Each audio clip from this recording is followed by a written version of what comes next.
Vous le connaissez dorénavant, c'est Jack Sullivan. Jack Sullivan, avocat de profession, démocrate de confession politique.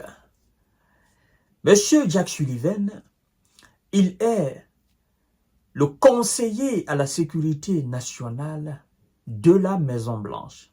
Donc, c'est le conseiller à la sécurité nationale auprès de M. Biden à la Maison-Blanche. C'est pour vous dire l'étendue de l'homme. Ce n'est pas n'importe qui. C'est un haut fonctionnaire américain. M. Jack Sullivan, qui était remonté à bloc contre M. Vladimir Poutine et qui faisait passer des messages de va-t-en-guerre. Il faut neutraliser M. Poutine, il faut aider l'Ukraine, il faut pousser l'Ukraine et la Russie ne doit pas et ne devait pas gagner et nous ferons tout possible pour qu'elle perde. Oh, M. Jack Sullivan, l'un des porte-parole de M. Biden et de la sécurité nationale américaine, est entré dans une phase que je peux qualifier de préparation d'esprit ukrainienne, de préparation d'acceptation de la défaite des démocrates face à la Russie, mais aussi face aux républicains, préparation de l'acceptation de la négociation qui va avoir lieu après le départ de l'administration Biden, c'est-à-dire négociation lors de laquelle l'Ukraine sera en quelque sorte divisée. Donc, M. Jack Sullivan n'est plus dans les discours va-t-en-guerre. Bon sang de Dieu. Cela prouve encore la puissance de la Russie.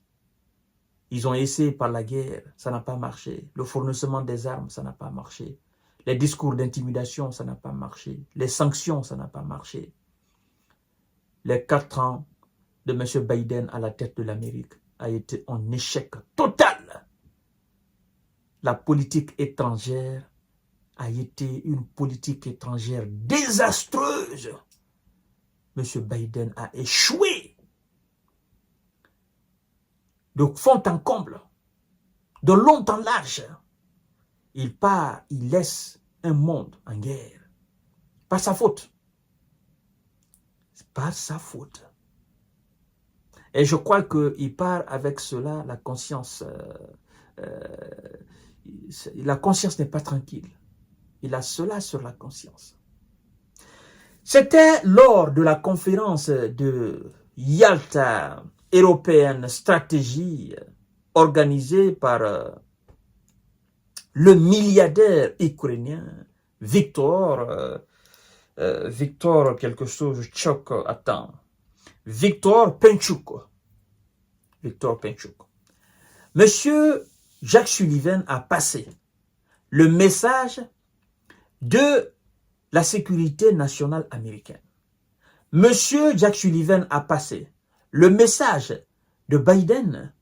Monsieur Jack Sullivan a passé le message des démocrates, mais aussi il a passé le message des proches collaborateurs de M. Donald Trump qui sont en chemin pour être les prochains présidents et les prochains dirigeants des États-Unis.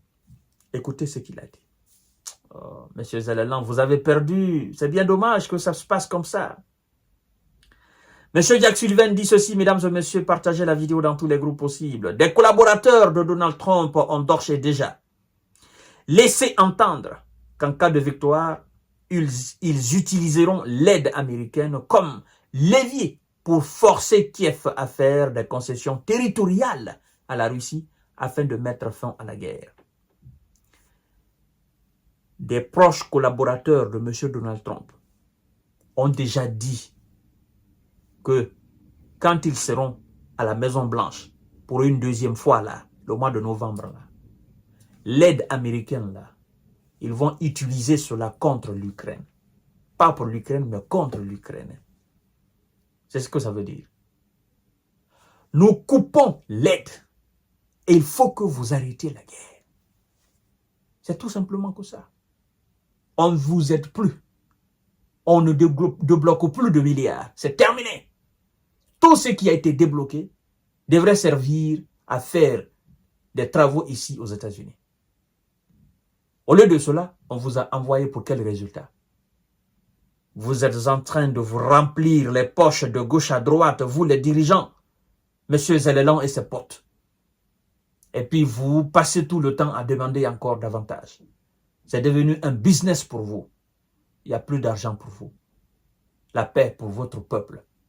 Les gens doivent revenir dans ce pays, vivre tranquillement dans la paix, dans la quiétude sociale. Donc, la paix. Mais pour avoir cette paix, il faut faire des concessions territoriales à la Russie. Sinon, il n'y a pas de paix. Ah ouais. Donc, après tout ce qui a été fait, il faut accepter dorénavant l'inévitable. L'inévitable, c'est faire des concessions territoriales à la Russie. C'est-à-dire céder des parties de l'Ukraine à la Russie. Ça, ce n'est pas un problème. Mais l'autre camp aussi qui va rester, elle n'entrera pas dans l'OTAN et elle restera neutre entre la Russie et l'Occident. Il n'y aura pas d'armes occidentales sur le territoire. Il n'y aura pas de politique occidentale sur le territoire.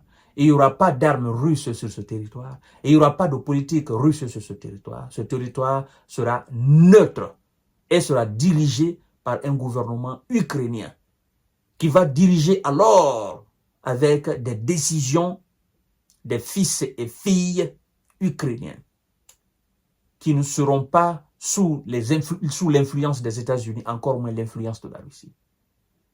Donc, nous autres on dit, tout ça, pour ça alors, M. Jack Sullivan, M. Biden, M. Macron, M. Olaf Scholz, hein, M. Starkmer, tout ça, toute cette paperasse-là, pour un tel résultat. Sincèrement, vous irez au repos éternel avec ça sur la conscience. Et M. Jack Sullivan ose dire ceci, en continuant son discours. Il dit, je cite, « Le président Zelensky a déclaré qu'en fin de compte, cette guerre devra se terminer par des négociations. Et nous avons besoin qu'il soit fort dans les négociations. » Bon sang de Dieu. Oui, Zelensky a bien dit cela, qu'en fin de compte, la guerre finira par des négociations. Et eux, les démocrates, M. Jack Sullivan qui passe le message de M. Biden et de la sécurité nationale américaine, eux qui devaient mettre la Russie à genoux, ils demandent à M. Zelensky d'être fort au moment de passer à la table de négociation. Bon sang de Dieu. C'est qu'ils ont perdu. C'est une défaite cuisante. Mais ce n'est pas possible, c'est la honte ça. Vous demandez à Zelensky d'être fort. Vous avez créé un scandale dans son pays. Vous avez créé la cession dans son pays. Il y a une partie de son pays qui est sous le contrôle russe aujourd'hui. Et vous osez le demander d'être fort au moment venu pour la négociation. Parce que vous saviez très bien que le pays sera divisé définitivement. Or, ce n'était pas votre objectif. Votre objectif était de disloquer la Russie, était de battre Vladimir Poutine et son armée. Alors, sincèrement, vous n'avez pas honte? C'est terrible, mesdames et messieurs. Hein? Et nous avons besoin qu'il soit fort dans ces négociations, a déclaré Jack Sullivan pendant la conférence annuelle Yalta, European Stratégie organisée par la fondation du milliardaire ukrainien Viktor Pinchuk. Alors, ça doit servir de leçon à tous les autres pays. C'est pour dire, avant de bomber le torche face à une puissance, en pensant que les États-Unis vont vous aider, il faut réfléchir 1 milliard de fois. Parce que ça, quand ça va sauter là, ils vont vous lâcher comme ils sont en train de lâcher maintenant. Ils ont d'ailleurs même lâché Zelensky. C'est fini. Ils l'ont lâché, c'est terminé. Quelles étaient les ambitions de M. Zelensky? Nous allons voir ça dans une prochaine émission et vous allez comprendre qu'ils ont échoué de long en large. À tout à l'heure pour notre série d'informations décortiquage. Merci beaucoup.